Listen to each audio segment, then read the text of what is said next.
Constituída em 1998, a Abradilan, Associação Brasileira de Distribuição e Logística de Produtos Farmacêuticos, é formada por empresas nacionais distribuidoras de medicamentos e produtos de higiene, beleza e nutrição. A Abradilan reúne 138 distribuidoras de medicamentos e produtos de higiene pessoal e cosméticos, que juntas atingiram a marca de 5 bilhões 650 milhões de reais em vendas no ano passado, o que representou um aumento de 12,9% em relação a 2017, quando chegou a 5 bilhões de reais. Com as dificuldades econômicas que o país vem enfrentando e com o orçamento reduzido, muitas famílias vêm optando por medicamentos com valores mais acessíveis. E com isso, os genéricos ganham destaques nas vendas. Na distribuição de segmentos dos produtos na Abradilan, de junho de 2018 a maio de 2019, o destaque ficou por conta dos medicamentos genéricos e similares, que chegou a representar 42,76% das vendas no mercado de distribuição. Em unidades, o percentual chega a ser maior, 44,4%. E para falarmos de Abradilan, do mercado farmacêutico, de tendências e muito mais, hoje recebemos no Momento Drogaria Vinícius Andrade. Mineiro de Belo Horizonte, jovem, engajado e apaixonado por gestão de negócios, Andrade é formado em administração pela Pontifícia Universidade Católica de Minas Gerais. Vinícius é o mais novo presidente da Abradilan e ocupará a cadeira até 2021. É também diretor executivo do grupo Orga Pharma, empresa familiar existente há mais de 50 anos. Vinícius, seja muito bem-vindo ao Momento Drogaria. Obrigado por ter aceito o nosso convite. Seja muito bem-vindo. Eu que agradeço o convite, é um prazer estar aqui com vocês. Vinícius, para começar a nossa entrevista, nosso bate-papo, eu queria falar com você sobre um assunto que está movimentando o mercado e queria pegar como exemplo o estado de Minas Gerais. Por exemplo, hoje Minas Gerais possui mais de 50 agrupamentos de lojas. Isso quer dizer que temos franquias, associativismos, redes que se uniram para criar força no mercado. Então a gente está vendo muita migração do independente para as redes associativas, franquias. Eu queria saber de você, essa tendência vai continuar no nosso mercado? João, isso sim é uma tendência, eu acredito que isso vai continuar, mas eu acho que vale a pena a gente olhar o mercado farmacêutico num contexto mais amplo, até para explicar o porquê dessa tendência. Então o mercado farmacêutico, apesar de todas as dificuldades da economia, é um mercado que continua crescendo, Então a gente tem um crescimento acumulado em 2019 em torno de 8%, enquanto a economia brasileira anda de lado. Então esse crescimento, logicamente, é um ponto muito positivo, mas junto com ele a gente tem alguns pontos também de atenção. Tem a entrada de novos players aí no jogo, tem grandes investimentos realmente que estão acontecendo, e aí com isso realmente está aumentando a competição e os desafios de toda a cadeia farmacêutica. Então, desde a indústria, distribuição e varejo, tem novos desafios para enfrentar. E os desafios do varejo, falando especificamente do varejo, os desafios do varejo hoje são diferentes dos desafios que tinham no passado. Então, hoje, um varejo independente tem que enfrentar a competição da grande rede em vários dos municípios onde a grande rede não estava. E hoje está presente. Tem os modelos de farmácia de preço popular, que também puxaram o preço para baixo e aumentaram o desconto. Então, com isso, tem também uma parte de perda de margem e redução de ticket médio. E isso é o contexto que a farmácia independente tem que enfrentar hoje. E aí eu acho que aí que entra a importância do associativismo e da franquia, porque é um caminho, talvez o caminho mais relevante para que a farmácia independente possa se preparar para enfrentar esses desafios. Então a franquia e o associativismo consegue trazer ganhos importantes em atendimento, em gestão, em informação, em layoutização de loja, gerenciamento de categorias, que eu acho que isso aí é o caminho realmente que a farmácia independente tem que traçar para poder sobreviver e continuar crescendo nesse mercado. Então acho que o associativismo e a franquia têm um papel extremamente importante nesse processo de capacitação e preparação das farmácias independentes para enfrentar esses desafios. Vinícius, segundo dados da IQVIA, uma das regiões que mais vem se desenvolvendo no mercado farmacêutico são o Norte e Nordeste. Vocês estão consolidados em Minas Gerais, com a Orga Pharma, e recentemente vocês inauguraram Bahia e Pernambuco, O que chamou a atenção de vocês esse estado, sendo que nós temos ainda muitos territórios a ser explorados e com condições relevantes para o nosso mercado farmacêutico? Por que o Nordeste? Bom, o Nordeste é um mercado importante, relevante, grande, um mercado crescente e, ao mesmo tempo, um mercado de grande oportunidade. Então, quando a gente mapeou as nossas expansões, a gente realmente viu oportunidade no Nordeste. Estamos há 2 anos na Bahia, então estamos ainda num crescimento forte, numa fase de estruturação. Pernambuco começamos há 3 meses, então realmente estamos bem no começo, mas temos certeza que a gente tomou a decisão certa, porque realmente os resultados estão vindo e a gente acredita muito no potencial da região. Grande parte da composição do mix da Abradilan e da Orgapharma é composta por genéricos e similares.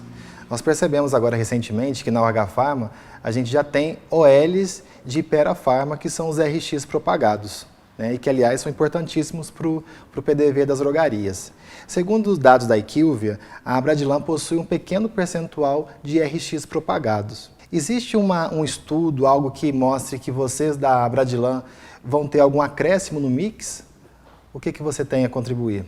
O mix do varejo farmacêutico hoje é um mix muito amplo, né? Então, realmente, a Abradilan tem um mix prioritário de genéricos e similares. Existe uma tendência importante de expansão de mix dentro dos associados da Abradilan para produtos não medicamentos, para produtos de propaganda médica e OTCs, e isso deve sim crescer nos próximos anos. A gente precisa cada vez mais, como distribuidor, atender a necessidade da farmácia. Então, atender com um mix mais amplo, com ofertas de produtos, para que realmente a gente possa estar mais próximo do PDV.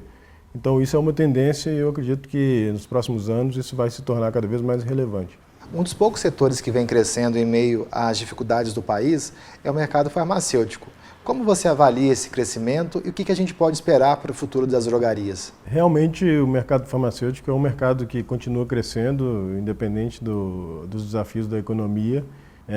Esse é um ano que a gente está crescendo, que o mercado farmacêutico tem crescido um pouco menos do que os últimos anos, então a gente está aí, como eu disse, com em torno de 8% de crescimento.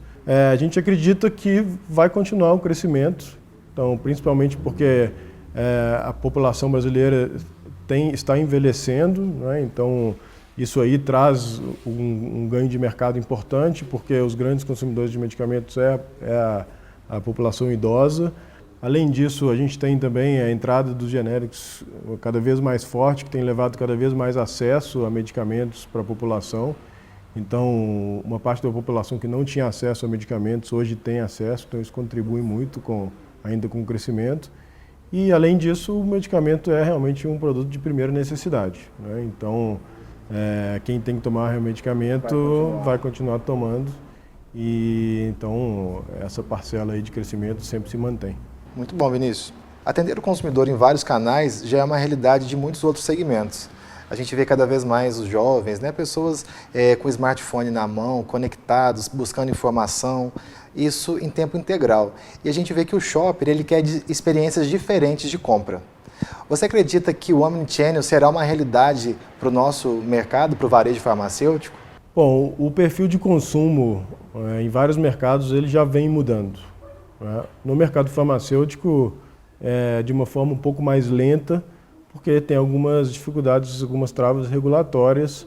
Então, venda de medicamentos que têm retenção de receita, medicamentos controlados, antibióticos, isso a gente ainda não consegue comercializar por sites e por aplicativos, mas isso é uma tendência mundial. Então, todos os mercados estão passando por essa mudança.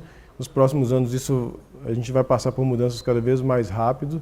Então, com a 4ª revolução industrial, com a quantidade de informações que a gente tem, cada vez mais isso vai ser relevante no nosso mercado. Então, o que a gente tem que fazer é se preparar e realmente estar acompanhando o mercado para poder realmente atender o nosso consumidor, atender o consumidor final da melhor forma possível. O Brasil adota uma das maiores cargas tributárias médias sobre os medicamentos, chegando a 31%. Diferente de países como, por exemplo, a França, que são 2%, a Espanha, 4%, Japão e Portugal, 5%, até mesmo a Argentina, com 21%. Já os países como os Estados Unidos, Reino Unido, México e Canadá mantêm o imposto zero. O imposto zero tem um viés muito social, porque ele pode garantir acesso à saúde a muitas pessoas carentes, né? Com a retirada ou a redução do imposto que incide sobre os medicamentos, que impacto nós teríamos no nosso mercado? Bom, o grande impacto de uma retirada ou redução de imposto de medicamento é a redução do preço para o consumidor final, né? Então isso traria mais acesso, traria realmente um ganho social importante. Agora, antes de falarmos de imposto zero, eu acho que tem se falado muito de uma reforma tributária e eu acho que isso é um caminho, é um passo antes que precisa ser feito realmente. Então, e principalmente uma simplificação do recolhimento de impostos, né?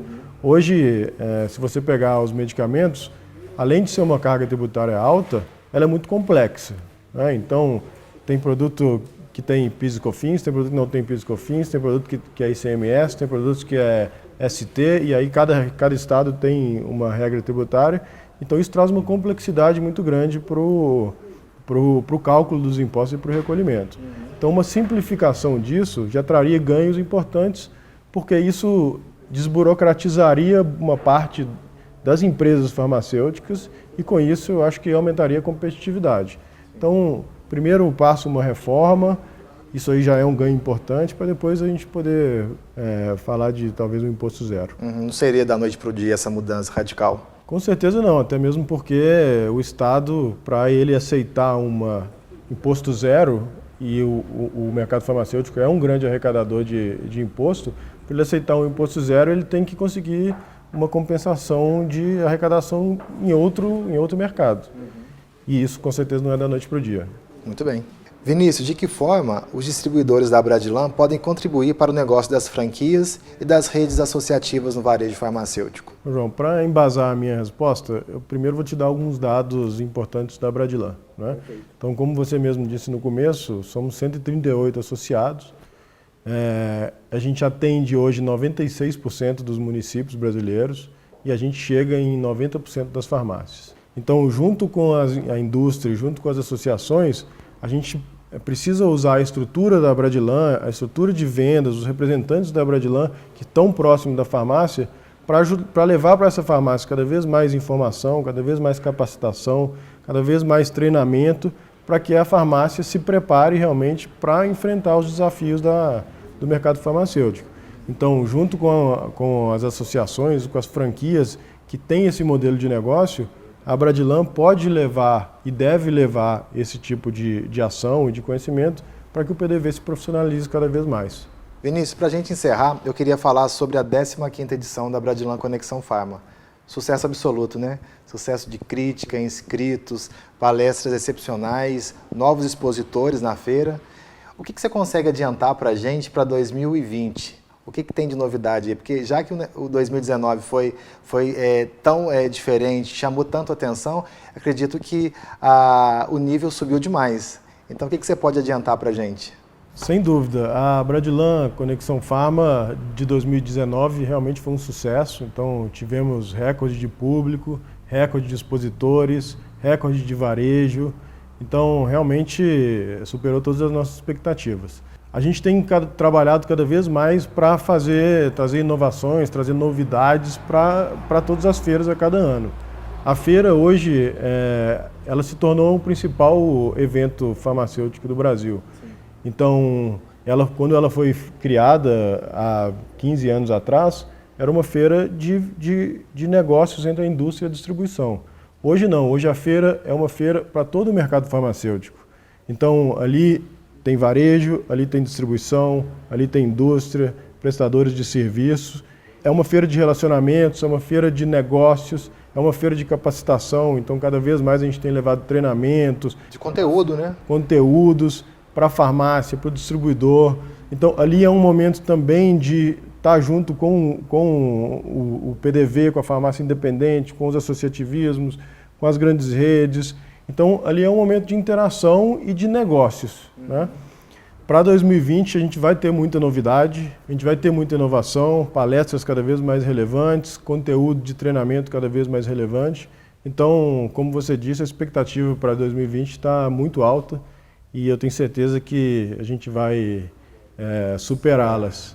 E aí eu aproveito até para convidar a todos para participar da Bradilan Conexão Pharma 2020, em março de 2020, que com certeza é um evento imperdível do mercado farmacêutico. Vale a pena ir.